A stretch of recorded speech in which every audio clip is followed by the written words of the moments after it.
ശരിയായ വ്യായാമം എന്ന് വെച്ചാൽ നമുക്ക് ശരീരത്തെ ഒന്ന് മുന്നോട്ട് കുമ്പിടാം, ഒന്ന് പിറകോട്ട് കുമ്പിടാം. മുന്നോട്ടുള്ള വ്യായാമങ്ങൾ ചെയ്യുന്നത് പോലെ തന്നെ പിറകോട്ടുള്ള വ്യായാമങ്ങളും ചെയ്യണം. നമ്മൾ ശരീരത്തെ നേർവഴിക്ക് കൊണ്ടുപോകാൻ പറ്റുന്നതുമായ വ്യായാമങ്ങൾ നമുക്ക് യോഗയിലൂടെ ചെയ്യാം. അതുപോലെ മെഡിറ്റേഷൻ, പ്രാണായാമം, യോഗനിദ്ര ഒക്കെ ശീലമാക്കിയാൽ ധാരാളം ബ്രീതിങ് എക്സസൈസുകൾ, ശ്വസന വ്യായാമങ്ങൾ ധാരാളമുണ്ട്.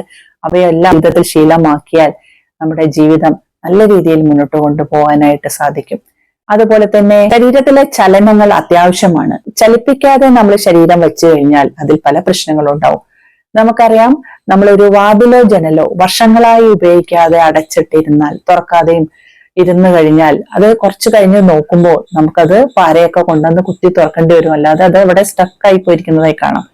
അതുപോലെ തന്നെ ചലനങ്ങൾ നമ്മുടെ ശരീരത്തിലും മനുഷ്യ ശരീരത്തിൽ ഇല്ലെങ്കിലും നമ്മുടെ ശരീരത്തിന്റെ ഭാഗങ്ങളും അതുപോലെ സ്റ്റക്കായി പോകും. ആ മൂവ്മെന്റ്സ് ഒക്കെ എളുപ്പമാക്കാനായിട്ട് നമ്മുടെ മസിലുകളൊക്കെ നല്ല രീതിയിൽ പ്രവർത്തിക്കാനായിട്ട് നമുക്ക് യോഗ ശീലമാക്കുക. അതുപോലെ തന്നെയാണ് നമ്മുടെ ശരീരവും അനങ്ങാതിരുന്നാൽ, ഒന്നും ചലനങ്ങൾ ശരീരത്തിൽ ഉണ്ടായിട്ടില്ലെങ്കിൽ ശരീരം അനക്കാൻ പറ്റാതെയാവുന്നു, വേദനകൾ വരുന്നു, രക്തത്തിന്റെ ഒഴുക്ക് കുറയുന്നു, അങ്ങനെ പലതരം ഓക്സിജന്റെ ലഭ്യത കുറയുന്നു. ഇങ്ങനെയൊക്കെ കാരണം കൊണ്ട് നമുക്ക് ശരീരത്തിൽ പല പ്രശ്നങ്ങളും ഉണ്ടാകുന്നു. ശരീരത്തിൽ കുറെ സിസ്റ്റംസ് പ്രവർത്തിക്കുന്നുണ്ട്. അതിനുള്ള ആവശ്യമായ എല്ലാ പ്രവർത്തനങ്ങളും നടക്കണമെങ്കിൽ നന്നായി രക്തോട്ടം ഉണ്ടാകണം, ദ്രാവങ്ങളുടെ ഒഴുക്ക് നന്നായിട്ടുണ്ടാകണം. അതുപോലെ തന്നെ നമ്മുടെ ശരീരത്തിലുള്ള മലിന വസ്തുക്കൾ ഒഴുകിപ്പോകണം. ഇതൊക്കെ ഉണ്ടാവണമെങ്കിൽ നമുക്ക് ചലനങ്ങൾ വേണം. ഈ ചലനത്തിനായി നമുക്ക് വ്യായാമം ശീലമാക്കാം.